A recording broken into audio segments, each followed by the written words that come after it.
Hello everyone, আমি রিঙ্কু চলে এসেছি একটা মিনি ভ্লগ নিয়ে। বলেছিলাম চিকপেট মার্কেটে কী মার্কেটিং করেছি সেটা নিয়ে মিনি ভ্লগ আনবো। তো এই এলইডি লাইটটা কিনেছিলাম, এটা একটা এমার্জেন্সি লাইট, ওই কারেন্ট চলে গেলে ইউজ করবো। অমিত ওর শিফটে বেরিয়ে গেলে তারপরে ওই তো একা একাই থাকি, আর তখন যদি কারেন্ট চলে যায় তখন কিন্তু এই এমার্জেন্সি লাইটটার খুব দরকার হয়ে পড়ে। এই জলের বোতলটা কিনেছি, জানো তো এই জলের বোতলটা ওই টেম্পারেচার শো করে, এর ভেতরে যে জলটা রাখলে সেটার কিন্তু টেম্পারেচারও শো করবে। আর এইটা কিনতেই গিয়েছিলাম কিন্তু ওই চিকপেট মার্কেটে।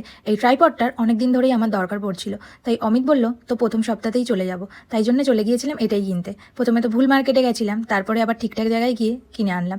এটা না ওই অফলাইনে ঠিকঠাক প্রাইসই পড়েছে, আর জিনিসটা খুব হেভি আর খুব সুন্দর। অনলাইনে প্রচুর হ্যারাস হয়েছি অ্যামাজন থেকে নেওয়ার জন্য, কিন্তু বারবার ভুল জিনিস আসে, বারবার দিয়ে দিতে হয় আর টাইমও বরবাদ হয়। তার জন্য ভাবলাম অফলাইনে গিয়ে একেবারে দেখে শুনে নিয়ে আসি। তোমাদের যদি কিছু জানার থাকে তবে অবশ্যই কিন্তু তোমরা কমেন্ট করতে পারো, আমি তোমাদেরকে রিপ্লাই দেবো।